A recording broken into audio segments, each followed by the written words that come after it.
Welcome, guitar. Today we're going to be talking about ways to practice our scales.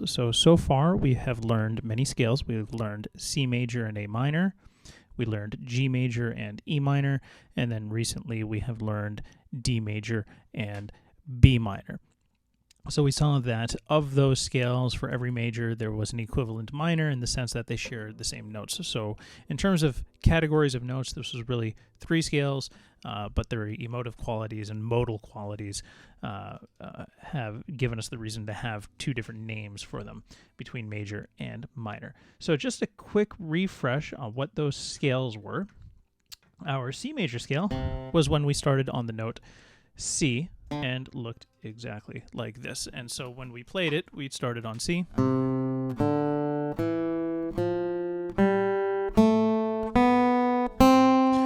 And that's one octave of the scale. Of course, we learned many more notes on the guitar so far.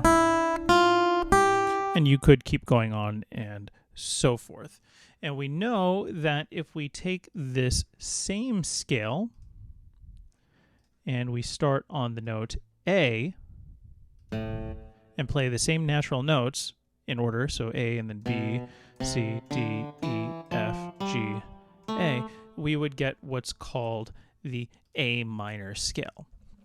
So A, B, C, D, E, F, G, and A. And then, of course, we can play that backwards, and so on and so forth. So, minor scale. So let's go ahead and label those. We had C major. And here we had A minor. All right. Other scales we learned, for example, were G major. So same concept. We start on G. This one has the note F sharp. And then G. And it looked like this.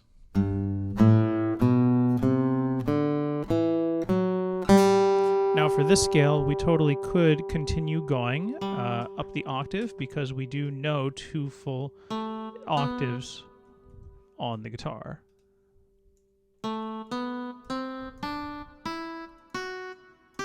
And so if I had continued from this G, A, B, C, D, E, F sharp, and then G. So that gave us our G major scale. And of course, same concept. If I started this on the note E, we would have what is called the E minor scale, also including the note F sharp.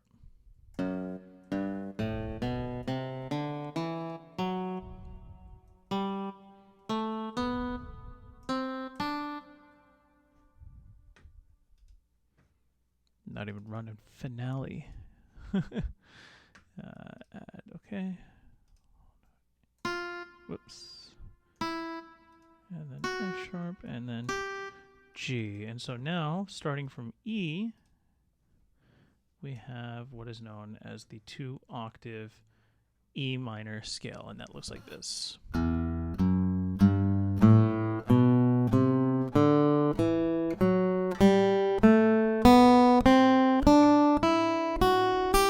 Now, for consistency, because we're only going up to the octave as we did with the other scales, I'm going to go ahead and take those two notes out, and we'll just play that one from E to E.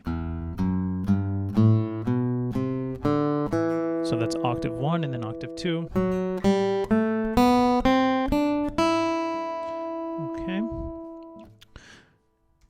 And so we called that one the E minor scale.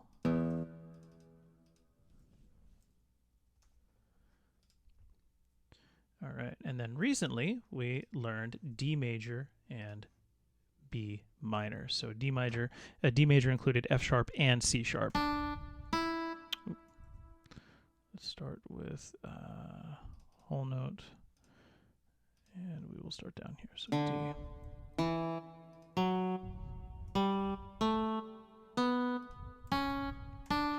And we're going to stick within 1 octave for this one since we haven't learned that far up the fretboard yet to get to the high D. But here is how your D major scale sounds.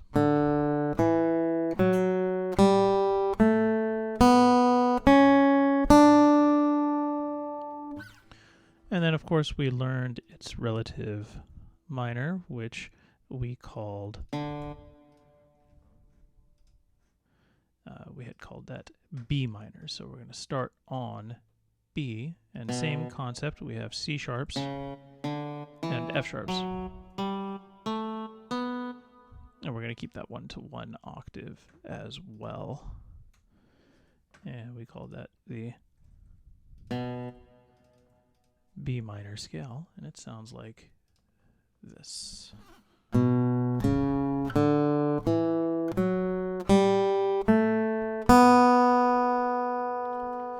Okay, so what I want to talk to you about today is how do we exactly practice these scales. This is like the cheat sheet of all the scales that we have learned. This one was D major and this one was B minor. So these are the scales we've learned. How do we actually go about practicing them? And so that's what we're going to look at today. We have different methods of running through the scales. So look at these particular scales on this sheet as just the sheet for what notes we actually need. Okay, and there's a couple ways that we can go about playing scales. We can play them where we repeat the note like we saw before, or we can play them where we do not repeat the note, we just run through the scale. What I mean by that is, you know, if I were to repeat quarter notes on the C scale, it would be like this.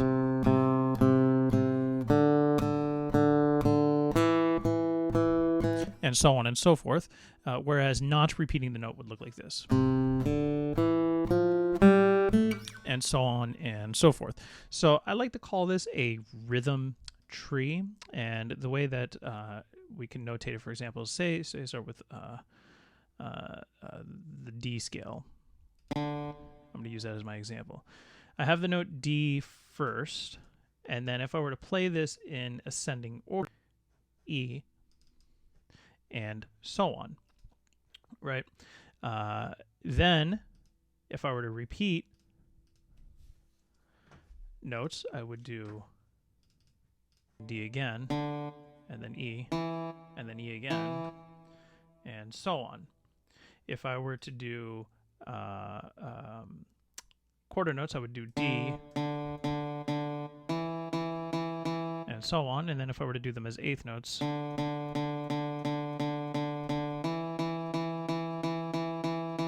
and so on. And so what I mean by and so on is you would actually continue this pattern. Know it's these scales, but know it's this pattern that you would play them in, right? And so, for example, whoa.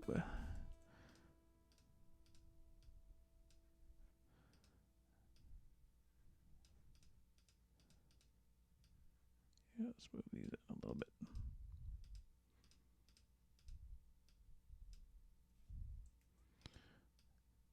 Oh, Sibelius. We have a good time.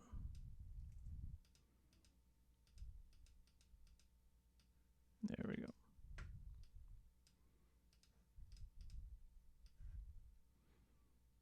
Excellent. Okay. So you would continue this scale on. All right. So continue. And continue. And continue. Whoa.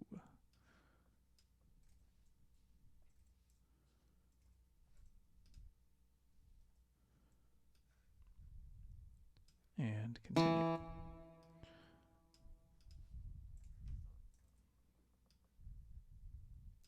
All right, because the other way to do these scales would be scale-wise motion without repeating the note.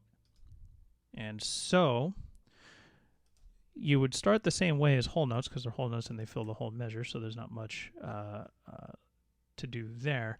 But then in a situation like this one, with half notes, we wouldn't repeat the note. We would just continue going up the scale without repeating any of the notes. I would go from D to E to F sharp to G, so that the scale goes in order. Right, and then our final option was the eighth notes. Instead of repeating the eighth notes, we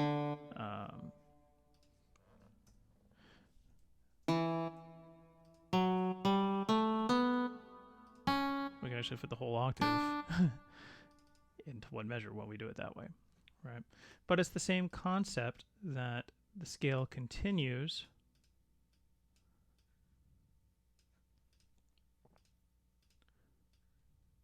in that pattern. So I only use D major here as an example, but you could do this for every scale, right? And so just to quickly demonstrate, after I get this text into position,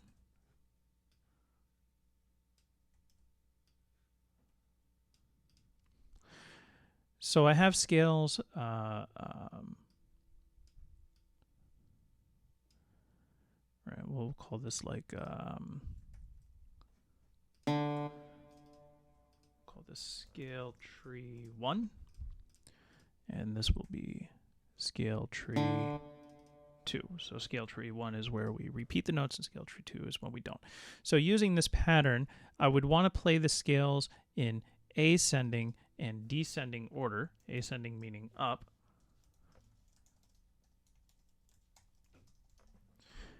and I would repeat, say, the octave on the top, and then I would come back down. So let me do the play through scale tree 1 finger style. I'm going to go through the whole thing, up the octave, repeat the note, come back down, and I'm going to go all the way through the tree.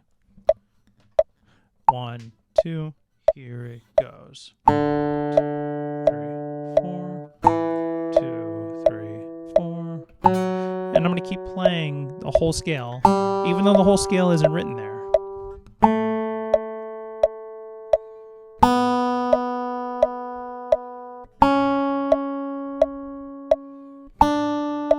Now I'll repeat the note and I'll come back.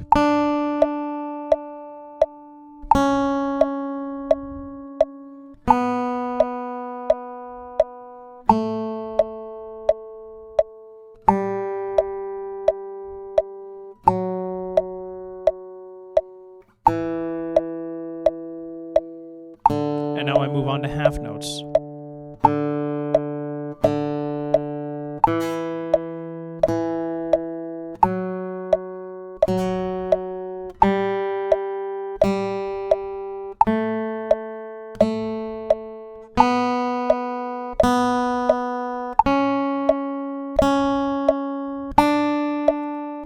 And now quarter notes. I'm sorry, back the other way.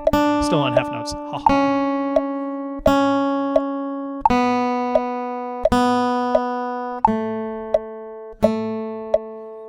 Always alternating I and M with rest stroke. And now quarter notes without stopping.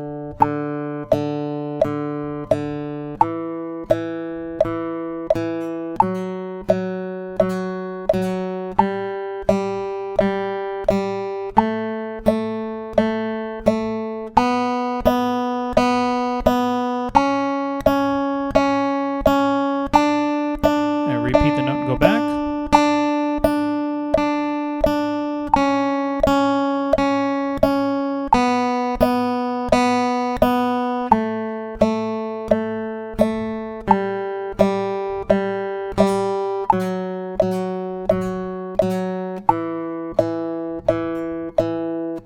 And now eighth notes without stopping.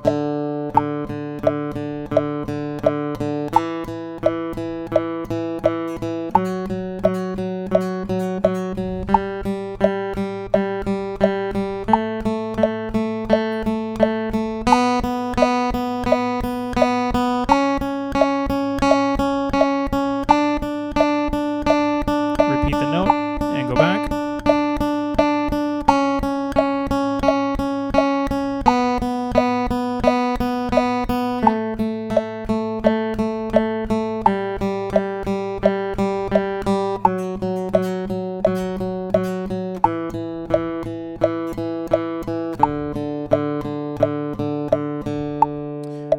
how you do scale tree number 1.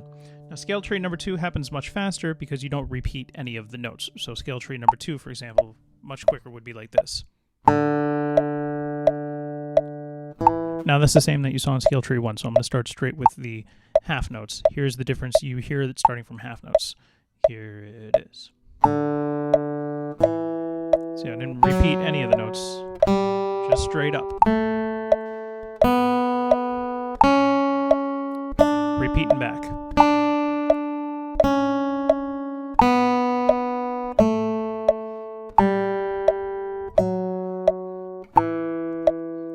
Quarter notes.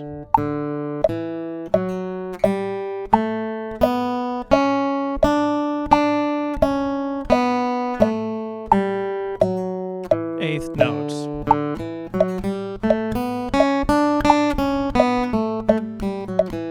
Woo! I'm gonna do eighth notes again.